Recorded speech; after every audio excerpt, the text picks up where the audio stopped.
The first thing we have to do is prepare and measure all the ingredients accurately. The first one on the list is 1 1/4 cups of all-purpose flour. If you don't have a metal spatula, you can use the spine of the knife, which is a flat-edged one that you can use to level the dry ingredients.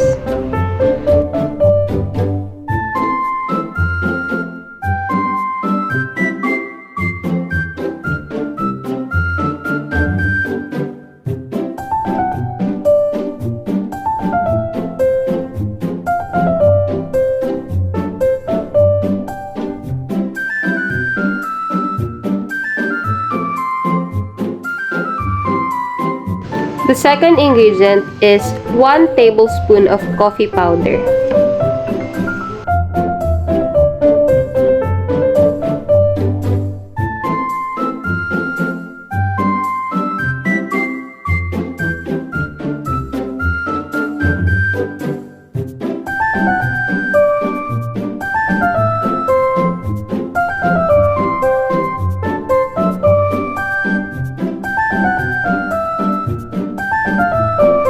The third ingredient is 1 teaspoon of vanilla extract.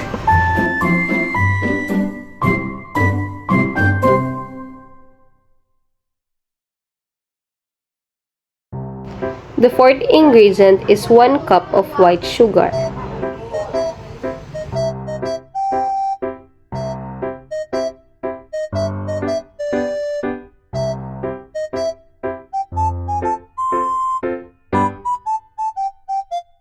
The fifth ingredient is 1/2 cup of butter.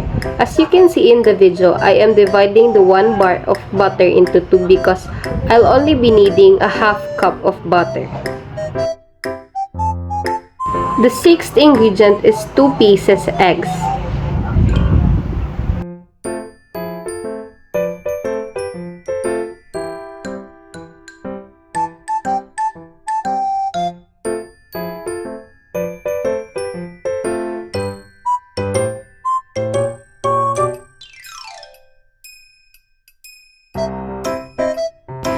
The seventh ingredient is 1/4 cup of cocoa powder.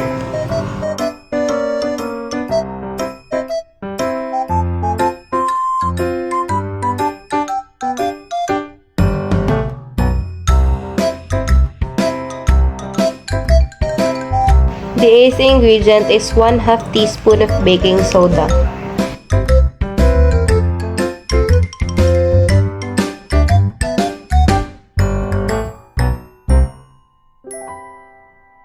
The ninth ingredient is 1/2 teaspoon of baking powder.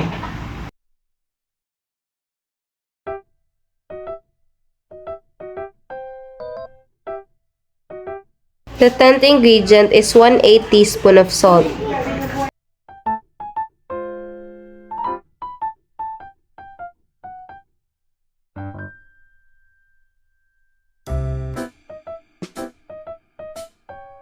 The last ingredient in making the chocolate cupcake is 1/2 cup of water. The first step in the procedure is to preheat the oven to 350 degrees Fahrenheit. The second step is line 12 cupcake molders with paper cups, then set aside.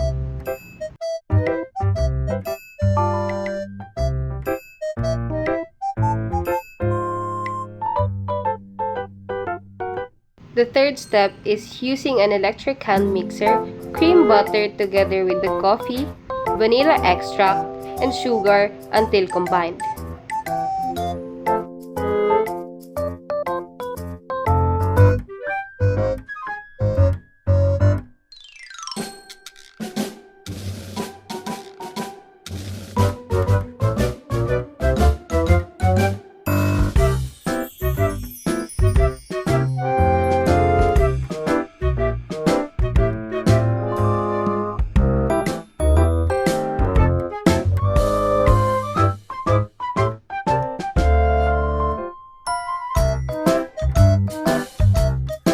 Pour in eggs and beat only until blended.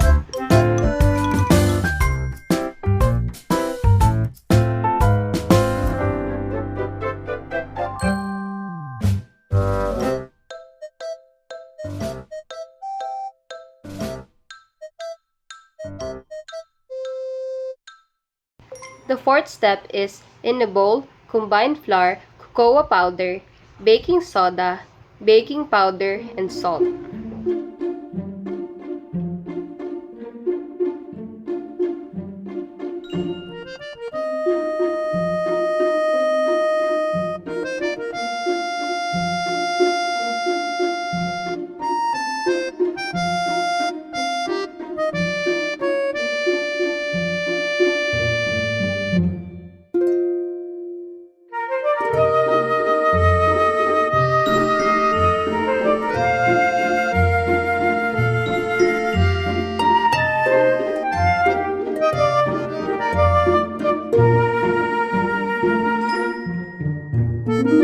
The fifth step is mix well with a spoon.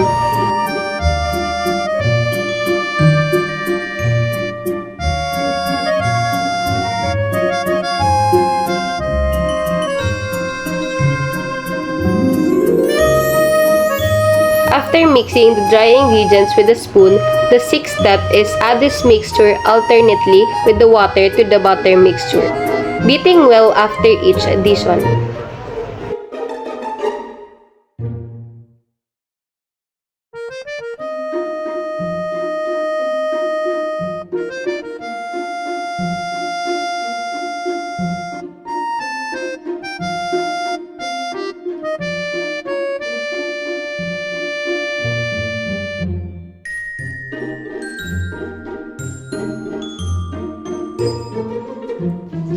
The last step in baking the chocolate cupcake is to divide the cake batter equally among the prepared pan.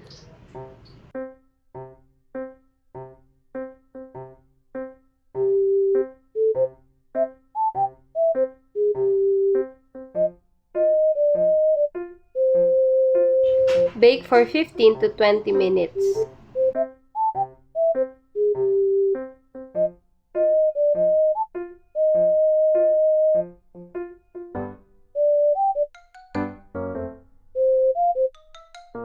Bake for 15 to 20 minutes. After 15 minutes, use a toothpick to check if it is fully cooked. If there are no butter mixture sticking with the toothpick, it is already fully baked. Remove it from the oven and let it cool down properly. Now let's come to the process of making the Swiss buttercream icing, or also called as the frosting. There are 4 ingredients to be used. The first one is 3 pieces egg whites, so we have to separate the egg yolks from the egg whites.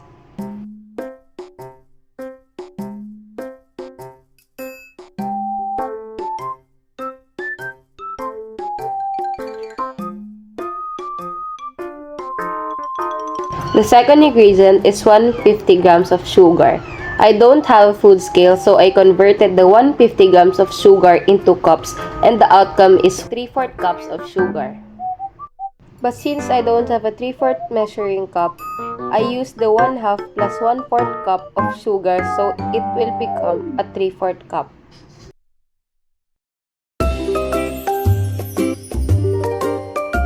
The third ingredient is 1 1/2 bar of butter.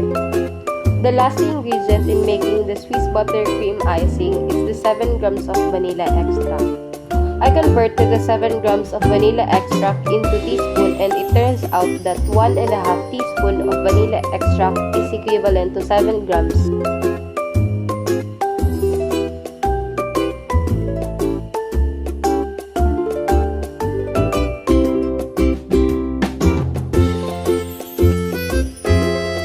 The first step in making the Swiss buttercream icing is to boil water in a pot which the bottom of your mixing bowls will fit.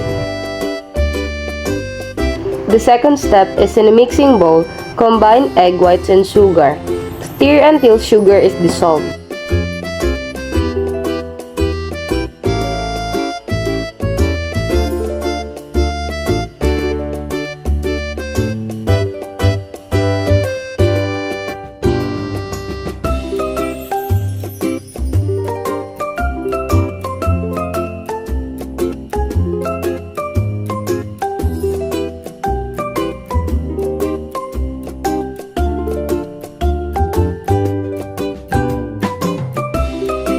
step is place in a barely simmering water and set a low fire.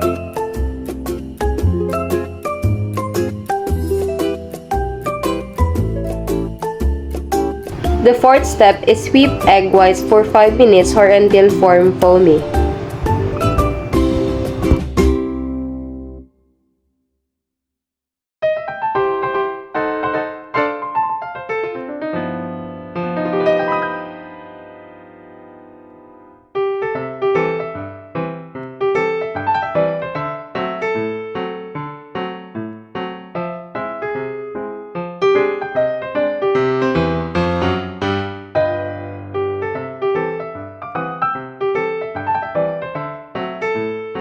Remove from hot water and beat until stiff peak. If it's already in a form of stiff peak, set it aside.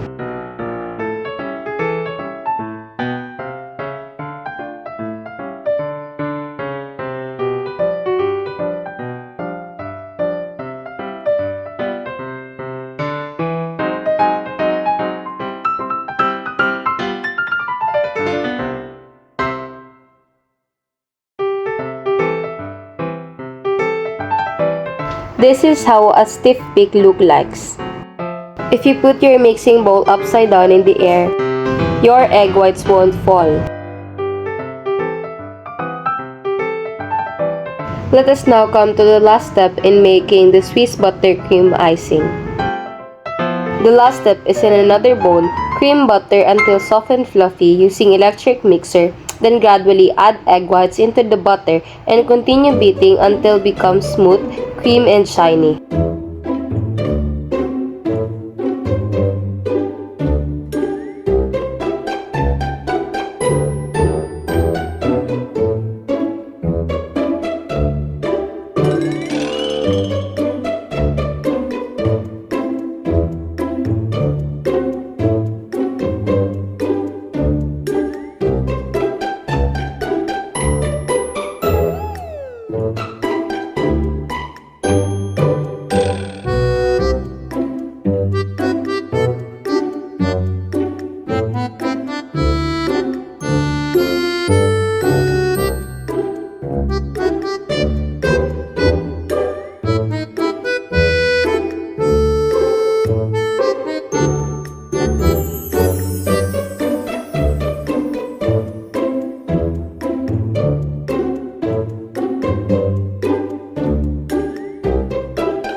To add life or color to my frosting, I use the pink liquid food coloring.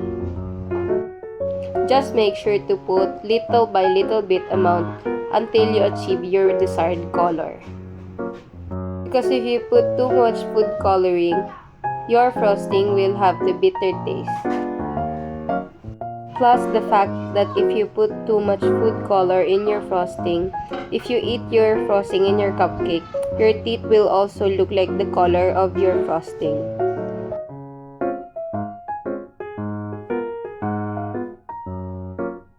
Transfer your frosting in a piping bag with a tip.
Hi, Cassie. Taste test.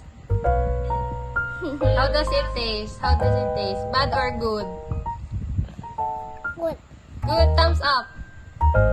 Thumbs up. Like this, Cassie. Very good. Very good. How does it taste?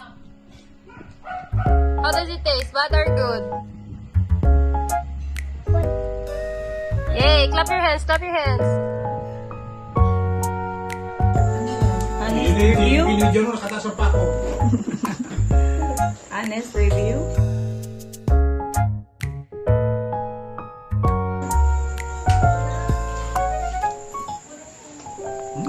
Miami.